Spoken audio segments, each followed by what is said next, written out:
मैं साजन सर आप सभी को एरोमेटिक क्लासेज में स्वागत करता हूं। आज मैं फिर पढ़ाने वाला हूं क्लास 12th के केमिस्ट्री का एक चैप्टर है सरफेस केमिस्ट्री। जो मैंने सरफेस केमिस्ट्री का 2 वीडियो जारी कर दिया था, पार्ट 1 और पार्ट 2। अगर कोई भी स्टूडेंट सरफेस केमिस्ट्री का पार्ट 1 और पार्ट 2 नहीं देखे हैं तो कृपया करके पहले पार्ट 1 पार्ट 2 देखें, उसके बाद ही यह वीडियो देखें, क्योंकि जब तक कि आप पार्ट 1 पार्ट 2 नहीं देखेंगे यह वीडियो आपको नहीं समझ में आएगी, यह टॉपिक नहीं समझ में आएंगी। तो इस टॉपिक को समझने के लिए पहले आपको वो दोनों वीडियो को देखना पड़ेगा, तभी आपको बेहतर समझ में आएगी। तो आज का टॉपिक है कैरेक्टरिस्टिक्स ऑफ केमिकल एडजॉर्प्शन, यानी कि रासायनिक अधिशोषण के अभिलक्षण। यानी रासायनिक अधिशोषण क्या होता है, इन सभी के बारे में हम आप लोगों को आज बताऊंगा। तो इसे शुरू से अंत तक देखिए। तो आज का टॉपिक है रासायनिक अधिशोषण के अभिलक्षण।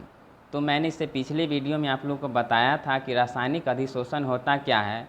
तो रासायनिक अधिशोषण उस अधिशोषण के कहते हैं जिसमें अधिशोष्य तथा अधिशोषक के बीच क्या लगता है, क्या होता है, रासायनिक बंधन बनता है। यानी कि रासायनिक अधिशोषण क्या है, तो जब अधिशोष्य तथा अधिशोषक के बीच क्या है, रासायनिक बंधन बनता है, यानी केमिकल बॉन्ड बनता है, तो उसी को हम लोग क्या कहते हैं, केमिकल एडजॉर्प्शन या रासायनिक अधिशोषण कहते हैं। इसे अदर वर्ड्स में हम लोग क्या कहते हैं, रसोपशोषण कहते हैं या केमियोजॉर्प्शन भी बोलते हैं। तो इसका फर्स्ट अभिलक्षण क्या है, इस प्रकार के अधिशोषण में अधिशोष्य तथा अधिशोषक के बीच क्या मजबूत रासायनिक बंधन बनता है। यानी कि इन दोनों के बीच, अधिशोष्य तथा अधिशोषक के बीच क्या है, स्ट्रॉन्ग केमिकल बॉन्ड बनता है। नेक्स्ट है, यह अनुत्क्रमणीय प्रकृति का होता है। यानी अनुत्क्रमणीय प्रकृति का मतलब कि एक चीज़ बढ़ाएंगे तो दूसरा चीज़ बढ़ जाएगा, जिसको हम लोग समानुपाती भी बोलते हैं। जैसे सरफेस एरिया बढ़ाएंगे तो रासायनिक अधिशोषण का दर क्या हो जाएगा, यानी कि रेट ऑफ केमिकल एडजॉर्प्शन का दर क्या हो जाएगा, बढ़ जाएगा।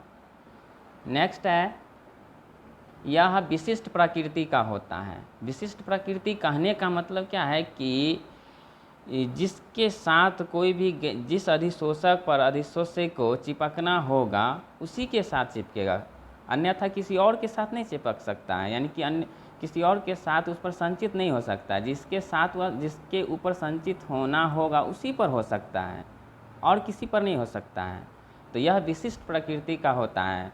एग्जाम्पल के तौर पर है कि ऑक्सीजन धातु पर अधिशोषित होकर ऑक्साइड का निर्माण करेगा, लेकिन अगर हाइड्रोजन अगर उस पर अधिशोषित हो रहा है तो हाइड्रेट का निर्माण करेगा। तो यह विशिष्ट प्रकृति का होता है। रासायनिक अधिशोषण क्या होता है, विशिष्ट प्रकृति का होता है। नेक्स्ट है, इसमें अधिशोष्य अधिशोषक के सतह पर एक ही परत बना सकता है। यानी कि केमिकल एडजॉर्प्शन में एब्जॉर्बेंट पर केवल एक ही लेयर बना सकता है। फिजिकल एडजॉर्प्शन में क्या था कि उस पर एक से अधिक बना सकता था, लेकिन केमिकल एडजॉर्प्शन में क्या है, केवल एक ही लेयर बना पाएगा। नेक्स्ट है कि रासायनिक अधिशोषण के लिए अधिशोषण के एंथैल्पी का मान अधिक होता है। यह सामान्यतः 200 से 400 किलो जूल प्रति मोल के बीच होता है। फिजिकल में क्या था कि भौतिक अधिशोषण के लिए क्या था, इसके एंथैल्पी का मान क्या बहुत कम था। कितना था, तो 20 से लेकर 40 किलो जूल प्रति मोल के बीच में था। लेकिन रासायनिक अधिशोषण में क्या है, अधिशोषण के एंथैल्पी का मान क्या होता है, अधिक होता है, लेकिन यह कितना से कितना के बीच में होता है, तो 200 से 400 किलो जूल प्रति मोल के बीच में होता है। इसमें अधिशोष्य के आणविक अवस्था में परिवर्तन हो जाता है। मतलब अधिशोष्य एब्जॉर्बेट जो है, अगर एब्जॉर्बेंट पर क्या करता है, संचित होता है, यानी कि उस पर क्या एकत्रित होता है, तो उसके आणविक अवस्था में कि मॉलिक्यूलर स्टेट में क्या हो जाता है, उसमें चेंजिंग आ जाता है। लेकिन फिजिकल में ऐसा नहीं था। ये किस में है, तो केमिकल में है। नेक्स्ट है ताप बढ़ाने पर रासायनिक अधिशोषण का दर प्रारंभ में बढ़ेगा और बाद में घटने लगता है। यानी कि रासायनिक अधिशोषण में अगर टेम्परेचर अगर हम लोग बढ़ाएंगे तो अधिशोषण का जो रेट होगा, दर होगा, वो शुरू में क्या करेगा, इंक्रीज़ करेगा, लेकिन बाद में यह डिक्रीज़ करने लगता है, यानी कि घटने लगता है।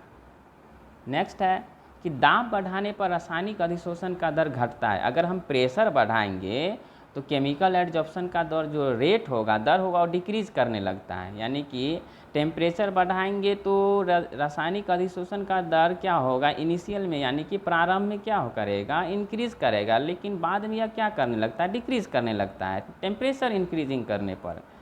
इसमें प्रेशर अगर इंक्रीज़ कर रहे हैं, यानी कि प्रेशर को बढ़ा रहे हैं, तो केमिकल एडजॉर्प्शन का जो रेट होता है क्या करता है, घटने लगता है, यानी कि डिक्रीज़ करने लगता है। क्लियर है? किसी को कोई दिक्कत है? अगर दिक्कत हो तो कमेंट बॉक्स में लिख कर आप पूछ सकते हैं। अगर आपको यह वीडियो अच्छा लगता है तो ज़्यादा से ज़्यादा सब्सक्राइब करें और शेयर भी करें, ताकि मैं आप लोगों को ज़्यादा से ज़्यादा आप लोगों को जानकारी दे सकें। नेक्स्ट है अधिशोषक का पृष्ठीय क्षेत्रफल बढ़ने पर रासायनिक अधिशोषण का दर बढ़ता है। पृष्ठीय क्षेत्रफल कहने का मतलब कि उसका सरफेस क्या है, छोटा है, अगर उससे हमको बड़ा कर दे तो उसका क्या हो जाएगा, रासायनिक अधिशोषण का दर क्या हो जाएगा, बढ़ता है। नेक्स्ट है कि रासायनिक अधिशोषण के लिए एक्टिवेशन एनर्जी यानी सक्रियण ऊर्जा का मान क्या होता है, अधिक होता है, लेकिन फिजिकल में क्या था, कम होता है। अगर आप लोग से पूछा जाए कि फिजिकल एडजॉर्प्शन के कैरेक्टरिस्टिक्स को लिखे या भौतिक अधिशोषण के अभिलक्षणों को लिखे, तो मैंने इससे पिछले वीडियो में आपको बताया था, वो सारे लिखेंगे। अगर आपसे यह पूछा जाएगा कि रासायनिक अधिशोषण के अभिलक्षण क्या है, तो मैंने अभी जस्ट 10 अभिलक्षण के बारे में बताया। अगर ये अभिलक्षण पूछे अलग अलग करके तो आप अलग अलग करके जवाब देंगे, लेकिन अगर आपसे ये पूछा जाएगा कि भौतिक अधिशोषण तथा रासायनिक अधिशोषण में क्या अंतर है, तो आप इसको अलग अलग करके क्या करेंगे, जवाब देंगे। तो हम आप लोगों को आप नेक्स्ट पढ़ाने वाले हैं, नेक्स्ट बताने वाले हैं कि difference between physical adsorption and chemical adsorption, यानी कि भौतिक अधिशोषण तथा रासायनिक अधिशोषण के बीच अंतर बताना है। तो अंतर क्या है, दोनों के कैरेक्टरिस्टिक्स को यानी अभिलक्षण को क्या कर दीजिए, अंतर कर दीजिए। एक साइड में इसका लिख देना है, दूसरे साइड में उसका लिख देना है, या अंतर हो जाएगा, डिफरेंस हो जाएगा। तो देखते हैं। तो इसके फर्स्ट डिफरेंस है कि भौतिक अधिशोषण में अधिशोष्य तथा अधिशोषक के बीच कमज़ोर वांडर वाल फोर्स लगता है, लेकिन रासायनिक अधिशोषण में क्या होता है कि अधिशोष्य और अधिशोषक के बीच क्या है, रासायनिक बंधन बनता है, वो भी स्ट्रॉन्ग बनता है, मजबूत बनता है। तो फर्स्ट डिफरेंस आपका क्या हो गया कि भौतिक अधिशोषण में अधिशोष्य तथा अधिशोषक के बीच कमज़ोर वांडर वाल फोर्स लगता है, जबकि रासायनिक अधिशोषण में अधिशोष्य तथा अधिशोषक के बीच मजबूत रासायनिक बंधन बनता है। पहला डिफरेंस है, क्लियर है। नेक्स्ट है भौतिक अधिशोषण उत्क्रमणीय प्रकृति का होता है, जबकि रासायनिक अधिशोषण अनुत्क्रमणीय प्रकृति का होता है। मैंने अभी जस्ट बताया है कि फिजिकल एडजॉर्प्शन क्या होता है, उत्क्रमणीय प्रकृति का होता है, जबकि रासायनिक अधिशोषण क्या होता है, अनुत्क्रमणीय प्रकृति का होता है। सेकेंड डिफरेंस हो गया।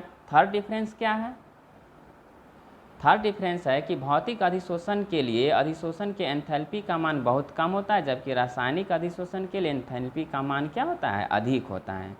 यानी कि अगला डिफरेंस है कि अगर भौतिक अधिशोषण के लिए अधिशोषण के एंथैल्पी का मान क्या होता है, बहुत कम होता है। यह कितना से कितना के बीच में होता है, तो 20 से लेकर 40 किलोजूल प्रति मोल के बीच होता है। लेकिन रासायनिक अधिशोषण के लिए अधिशोषण के एंथैल्पी का मान क्या होता है, बहुत ज़्यादा होता है। यह क्या होता है, जनरली कितने से कितने के बीच होता है, तो 200 से लेके 200 से लेके 400 तक होता है।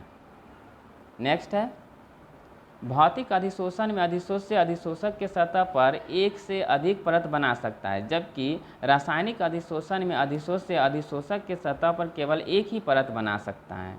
मैंने अभी जस्ट बताया आप लोगों को कि भौतिक अधिशोषण में एडजॉर्बेट यानी अधिशोष्य अधिशोषक के सतह पर एक से अधिक लेयर बना सकता है, लेकिन रासायनिक अधिशोषण में केवल एक ही लेयर बना सकता है।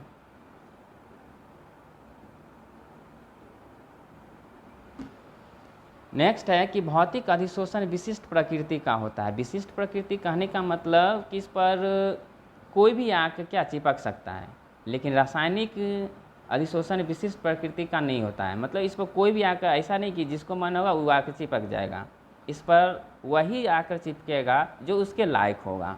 तो भौतिक अधिशोषण विशिष्ट प्रकृति का होता है, जबकि रासायनिक अधिशोषण विशिष्ट प्रकृति का नहीं होता है। क्लियर है? अगर आप लोगों को समझ में नहीं आता होगा तो बेहिचक आप कमेंट में लिखें, मैं पूरी कोशिश करूँगा आप लोगों को समझाने की। नेक्स्ट है कि भौतिक अधिशोषण के लिए एक्टिवेशन एनर्जी का मान बहुत कम होता है, लेकिन रासायनिक अधिशोषण के लिए एक्टिवेशन एनर्जी का मान क्या होता है? अधिक होता है। यानी कि फिजिकल एडजॉर्प्शन के लिए एक्टिवेशन एनर्जी का मान क्या होता है? बहुत कम होता है, लेकिन रासायनिक अधिशोषण में क्या होता है? एक्टिवेशन एनर्जी का मान बहुत ज़्यादा होता है, अधिक होता है। या डिफरेंस है। नेक्स्ट डिफरेंस है कि भौतिक अधिशोषण में अधिशोष्य के आणविक अवस्था में परिवर्तन नहीं होता है, जबकि रासायनिक अधिशोषण में अधिशोष्य के आणविक अवस्था में परिवर्तन होता है। यानी कि अगर भौतिक अधिशोषण में अधिशोष्य चिपक रहा तो उसके आणविक अवस्था में चेंजिंग आ जाएगा, लेकिन चेंजिंग नहीं आता है। लेकिन केमिकल एडजॉर्प्शन में अधिशोष्य के आणविक अवस्था में क्या होता है? चेंजिंग आ जाता है।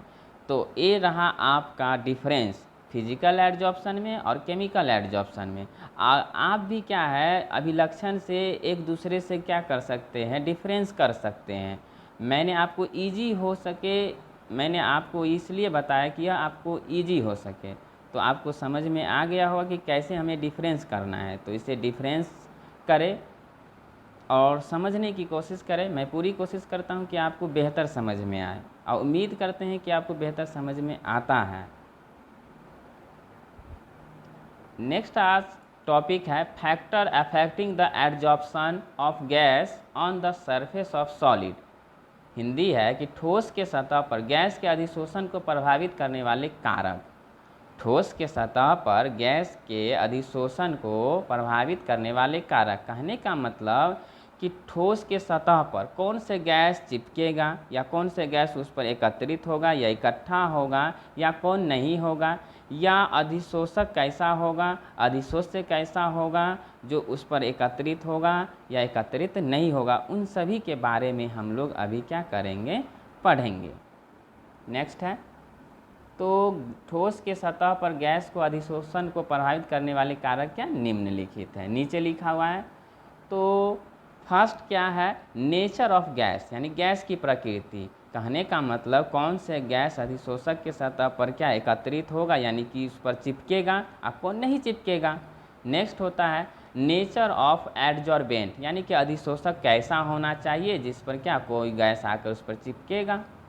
थर्ड है स्पेसिफिक एरिया ऑफ एडजॉर्बेंट, अधिशोषक के विशिष्ट क्षेत्रफल, यानी कि उसका एरिया कैसा होना चाहिए जिस पर अधिशोषक क्या करे? चिपक सकता है। नेक्स्ट प्रेशर, यानी कि किस पर कितना प्रेशर लगाए या नहीं लगाए, उस सब जिससे क्या अधिशोष्य उस पर क्या अधिशोषित हो सके, या कितना टेम्परेचर हम क्या कर सकते हैं दे या ना दे, तो अधिशोष्य अधिशोषक के सतह पर क्या हो जाए? अधिशोषित हो जाए। तो इन सभी के बारे में हम लोगों को अभी पढ़ना है। तो इन सभी टॉपिक, इस पांचों टॉपिक्स के बारे में मैं आप लोगों को नेक्स्ट वीडियो में बताऊंगा। फ़िलहाल में इस चैप्टर के लिए इतना ही है। अगर आप लोगों को यह टॉपिक समझने में कोई प्रॉब्लम होती होगी तो कृपया इसे कमेंट में लिखें, और कैसा लगा मेरा क्लास वीडियो के माध्यम से वो कमेंट में लिखें। और आप लोग से यही कहना चाहूँगा कि आप लोग ज़्यादा से ज़्यादा सब्सक्राइब करें, इसे इग्नोर मत करें, क्योंकि आप सब्सक्राइब करेंगे तो मेरा मनोबल बढ़ेगा और मैं आप लोगों को बहुत सारे बातों को सिखाऊंगा, क्योंकि अभी तो मैं इस पर शुरू ही किया हूँ पढ़ाने का। ठीक है, धन्यवाद।